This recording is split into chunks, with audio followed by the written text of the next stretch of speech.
राम राम भाई दोस्तों, क्या हाल चाल? मेरे समझ सारे बढ़िया हो गए तो उठ लिए। हाँ भाई, अरे चलना अपने नीचे की कार्रवाई है। देखा इसके बाद भाई नीचे आंधी मन मिल गयो काम। पानी में चीनी घोलन को घर का नहीं लगता कुछ बढ़िया से बना के खुआवा। इसके बाद भाई एक ड्यूटी और लगा दी, ये लाकड़ी पाड़ने की। तो भाई दोपहर में लाग गई कुआड़ो लेके लाकड़ी पाड़ने की। इसके बाद माँ ने चढ़ा दी भाई कढ़ाई अपने चूल्हे के ऊपर।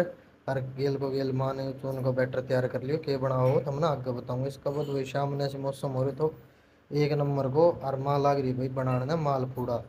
तो माँ बढ़िया बढ़िया मालपूड़ा उतारने लाग रही, इतना मैं भी चालू नीचर खा के टेस्ट करा किसाक से।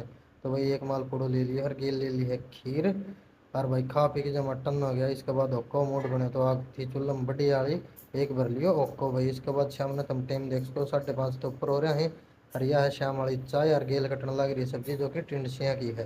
तो भाई इसके बाद टाइम हो गया खाने को। मैं ली है दिन वाली सब्जी आलूआ की, क्योंकि भाई जो टिंडसियाँ सब्जी बनी है वह मैंने कभी भी पसंद को नहीं। तो मैंने क्या सोची मैं दिन वाली आलूआ सब्जी ये ले लिया।